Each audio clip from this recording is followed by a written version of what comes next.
Woi, Sobat Lapangan, balik lagi bareng gue, Lingga, di Catatan Lapangan Lingga. Tempat di mana kita membedah kelakuan manusia yang makin hari makin questionable, tapi ya gimana, seru buat ditonton. Gue harap lo semua sehat, dompet aman, dan waras ngadepin Senin atau hari apapun lo dengerin ini. So, sebelum kita masuk ke topik daging hari ini, gue mau curhat dikit. Kejadiannya baru banget tadi pagi. Gue lagi di coffee shop langganan, niatnya mau kerja tipis-tipis biar kelihatan produktif kan. Gue pesen, bayar, terus gue jalan menuju pintu keluar mau ngambil tempat di area smoking. Gue jalan dengan confidence level dewa, pakai kacamata hitam dikit, headphone di leher, pokoknya gue ngerasa gue adalah tokoh utama di film indie lah. Pas sampai depan pintu kaca, di situ tertulis jelas, push. Dan apa yang Lingga lakukan? Iya benar. Gue tarik itu pintu sekuat tenaga. Pintunya nggak gerak, gue hampir kejedot kaca. Dan yang paling parah, di balik pintu itu ada mbak-mbak barista yang lagi ngelap meja. Ngeliatin gue dengan tatapan kasihan. Tatapan yang kayak bilang, "Mas, ganteng doang, baca instruksi pintu nggak bisa." Dulu kalau kejadian kayak gini, gue bakal mikir, "Ah elah, malu banget gue." Tapi tadi pagi, otak gue malah otomatis ngeluarin notifikasi imajiner. Terus gue lanjut, masuk ruang smoking, ya jadi ngerokok aja biasa gitu. Gue sambil lupa tuh, gue inget gue lagi ngeluarin produknya, terus sambil ngerokok, terus sambil abis itu gue gak jadi ngerokok lagi, gue lanjut kerja. Terus gue jadi berhenti mikir gitu. Itulah teman-teman topik kita hari ini. Kenapa sekarang hidup kita rasanya kayak lagi main game RPG?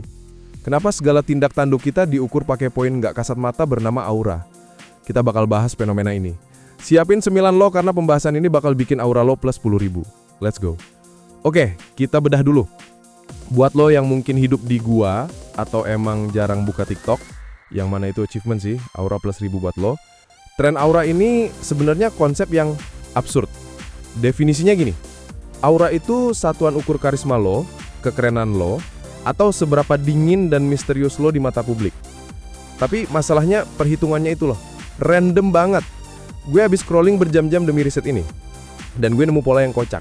Hidup kita sekarang dinilai kayak pasar saham, fluktuatif banget bos. Coba bayangin skenario ini. Skenario A, lo lagi jalan, terus tiba-tiba ada kucing lewat. Lo berhenti, lo jongkok, lo elus tuh kucing. Kucingnya nyaman sama lo. Vonis netizen? Gila, animal whisperer, aura plus 50.000. Menyala bangku. Skenario B, lo lagi nongkrong, mau nyapa temen lo dari jauh. Lo angkat tangan, woi! Ternyata dia nggak lihat. Tangan lo ngegantung di udara. Terus lo pura-pura benerin rambut biar nggak malu. Vonis netizen, aura minus 1 juta. Pulang aja bang tidur. Lo ngerasa nggak sih ini aneh? Yang bikin gue ngakak adalah betapa spesifiknya poin-poin ini. Contoh, lo tau nggak apa yang bikin aura lo naik drastis menurut anak-anak Gen Z sekarang? Bukan punya duit banyak, bukan punya mobil sport, tapi apa? Diem. Iya diem aja. Di pojokan, pasang muka datar, jangan banyak ngomong. Itu dibilangnya auranya magis atau auranya misterius banget. Padahal aslinya lo diem karena lagi nahan boker atau lupa bawa dompet. Tapi karena lo diem, saham aura lo naik. Terus ada lagi istilah aura debt alias utang aura. Ini kejadian kalau lo ngelakuin hal yang cringe banget sampai poin lo habis, dan lo harus ngelakuin hal super keren buat bayar utang itu. Misal, lo kepleset di kantin, aura minus 5.000. Buat balikin modal, lo harus tiba-tiba jago main piano di lobi sekolah atau nangkep gelas yang jatuh dengan refleks ninja. Kalau enggak, ya udah, lo bangkrut secara sosial. Hidup lo game over. Ini tuh bikin kita parno gak sih?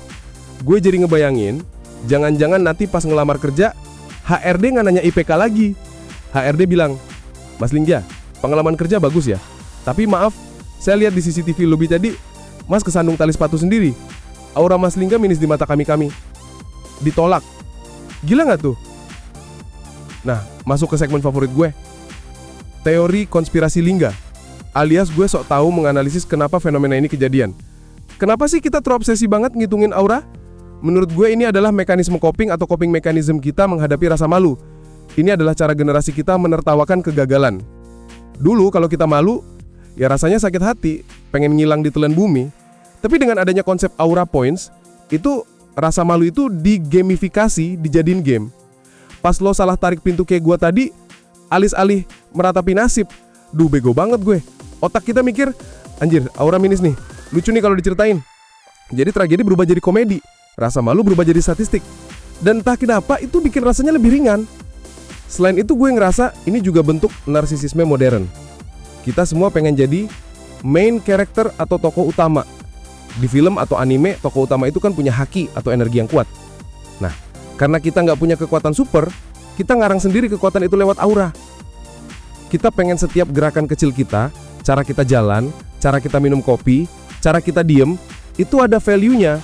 Kita nggak mau jadi NPC, non-playable character, yang cuma lewat doang. Kita pengen divalidasi kalau keberadaan kita tuh berasa. Padahal mah, ya elah, kita semua cuma remah-remah rempek di alam semesta ini. Tapi nggak apa-apa, dilulu dikit biar hidup semangat kan nggak ada salahnya. Jadi kesimpulannya apa sobat lapangan? Apakah kita harus berhenti mikirin aura? Ya nggak juga, seru kok. Jujur aja, ngitungin poin imajiner ini bikin hari-hari yang ngebosenin jadi agak lebih berwarna. Tapi pesen gue satu, jangan sampai lo jadi kaku banget gara-gara takut aura lo minus. Jangan sampai lo nggak mau joget di kondangan karena takut nggak keren. Jangan sampai lo nggak mau nanya jalan pas nyesat karena takut kelihatan bego.